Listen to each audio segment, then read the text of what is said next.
Di suatu ketika, di era Sengoku, di suatu tempat bernama Kecamatan Shinonome, itu ada sebuah kuil gitulah di sana. Dan di kuil itu, hiduplah nggak tahu siapa. Ya, nggak dikasih nama sama Mas Muntun. Ya, intinya dia ini bapak-bapak penjaga kuil gitulah. Ada bapak-bapak, teman-teman. Nah, terus bapak-bapak ini punya seekor anak yang namanya itu si Angela. Nah, sejak kecil, si Angela ini udah hidup sakit-sakitan. Terus nggak tahu sakit apa, pokoknya parah gitulah. Bahkan dia bisa hidup sampai sekarang aja udah syukur. Bokapnya ini nggak bisa tiap hari ngerawat dia. Ya soalnya ya dia ini sibuk buat ngurusin kerjaan kuil. Dan karena si Angela ini sakit-sakitan ya, dia ini juga nggak bisa ngebantuin kerjaannya bokapnya. Wes jadi beban lah. Terus dia ini juga nggak dibolehin buat keluar dari wilayah kuil. Ya si Angela ini cuma bisa duduk-duduk di kuil, push rank sebat. Ya mentok-mentok dia ini cuma bisa duduk di halaman kuil lah buat nyapa para pengunjung kuil. Irashaimase! Hajimemashite! Here comes a black guy! Ya kadang si Angela ini kayak ngerasa bersalah gitulah. Soalnya dia ini cuma jadi beban buat bokapnya. Nah, biasanya pas dia ini ketemu sama para pengunjung kuil, si Angela ini selalu dapat cerita tentang gimana sih keadaan di dunia luar kuil. Ada yang nyeritain tentang rumahnya, ada yang nyeritain tentang pengalaman perjalanannya, cerita ini, cerita itu, wes sembarang kalir lah. Nah, mendengar cerita dari orang-orang, itu ngebikin si Angela ini kayak excited banget lah. Dia ini ngerasa kalau dunia luar kuil itu sesuatu yang indah dan wah gitulah. Ya meski kedengarannya mustahil ya, si Angela ini berharap kalau suatu saat dia ini pengen bisa melindungi dunia luar kuil pakai tangannya sendiri. Anjay. Nah lalu pada suatu ketika, pas si Angela ini nongki sebat di halaman kuil kayak biasanya, tiba-tiba dia ini disamperin sama seekor rubah putih yang terluka. Aku butuh medkit. Nah, ngeliat hal itu, si Angela ini pun mutusin buat langsung nolongin dan ngerawat rubah itu. Dan ya, sejak saat itu, rubah itu jadi satu-satunya temannya si Angela di kuil. Anjay. Lalu, beberapa minggu pun berlalu. Berkat perawatan dari si Angela, akhirnya si rubahnya ini pun sembuh. Yeay. Nah, ngerasa berutang budi ke si Angela, akhirnya si rubahnya ini pun mutusin buat nunjukin sosok aslinya dia. Face reveal. Bang, kapan face reveal, bang? Shh. Hey Angela. Sebenarnya, aku bukan cuma seekor rubah. Aku adalah Kitsune. Salah gambar. Aku adalah Kitsune. Namaku Lancelot. Ya, ternyata dia ini bukan rubah biasa. Sebenarnya si Lance ini sesosok Kitsune atau siluman rubah gitulah yang punya umur ratusan tahun. Dan ternyata kebetulan banget si Lance ini sebenarnya itu juga seorang penjaga kuil di daerah Nishizuki. Pangeran Suki. Ya kuil di wilayah lain gitulah. Nah cuman di ceritanya dia ini malas menimbus rank. Ya si Lance ini nggak mau buat jadi penerus penjaga kuil. Dan di saat itu si Lance ini pun mutusin buat minggat dari kuil. Nah terus tiba-tiba si Angela ini langsung nanyain si Lance ini tentang dunia luar. Info A1. Ya awalnya si Lance ini bingung kok si Angela ini kepo banget lah sama dunia luar kuil. Nah di saat itu si Angela ini langsung nyeritain tekadnya ke si Lance. Kalau meski dia ini nggak pernah dan gak bakal bisa pergi ke dunia luar kuil, tapi dia ini tahu kalau dunia luar kuil itu tempat yang indah dan layak buat dilindungi. Anjay. Ya, mendengar ketulusannya si Angela ini, si Lance ini pun mutusin buat ngebantuin si Angela buat mencapai impiannya. Aku akan melindungi dunia untukmu Angela. Anjay. Ya hitung-hitung dia ini balas budi lah ke si Angela. Ya soalnya kan dia ini habis ditolongin. Dan sejak saat itu si Lance ini sering ngerantau gitu keluar kuil. Kemana gitu. Ya katanya sih dia ini bakal melindungi dunia kayak yang dipingin sama si Angela. Terus pas dia ini balik ke kuilnya si Angela, si Lance ini bakal nyeritain pengalamannya ke si Angela ini. Dan hal itu ngebikin si Angela ini seneng banget lah. Kayak wah gitulah. Dan hal itu juga ngebikin mereka ini jadi akrab banget. Wes kayak adik kakak gitulah. Anjay. Nah lalu pada suatu ketika, tiba-tiba penyakitnya si Angela ini kumat. Dan si Angela ini pun mokat.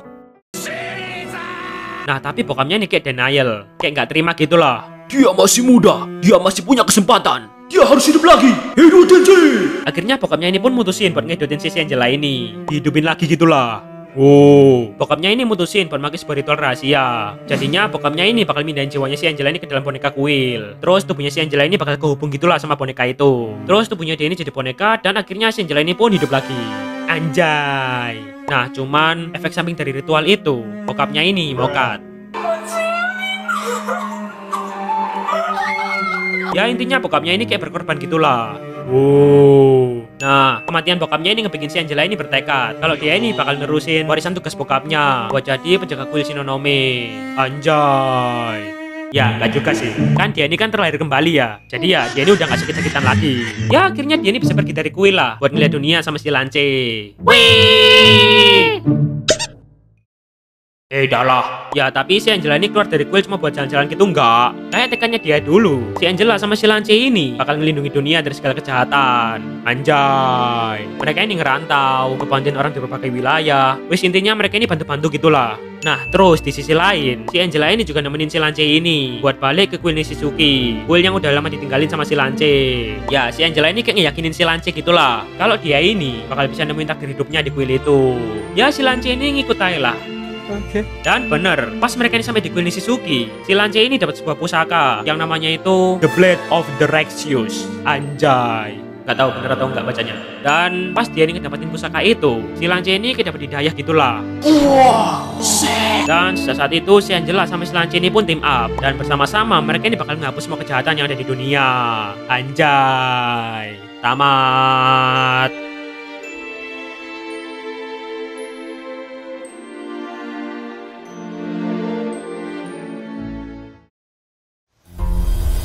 Saat gerbang neraka terbuka, peperangan melanda negeri ini. Ini saatnya pedang kebenaran beraksi untuk dunia dan untuknya. Sakit ya, Tuan Rubah?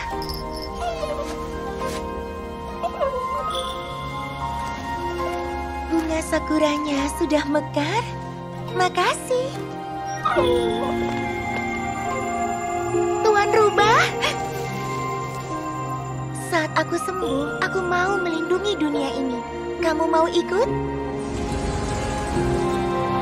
Kita adalah pejuang, tapi untuk apa kita menghunuskan pedang? Aku meninggalkan klanku. Apakah demi dunia atau demi aku sendiri? Kalau kita ketemu lagi, mungkin akan ada jawabannya. Demi menghidupkan Angelaku, semua kekuatanku habis untuk memindahkan jiwanya ke dalam boneka ini.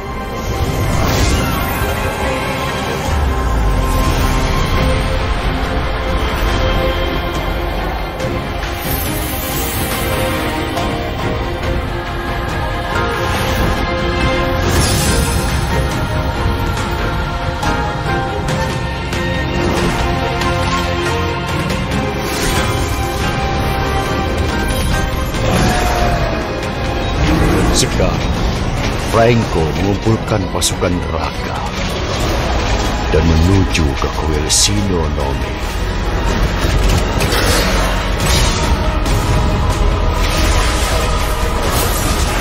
Inikah akhir kita? Lancelot, sebagai salah satu pelindung kuil, tolong lindungi dunia ini. Lindungi dia. Sudah ketemu jawabanmu? Take over.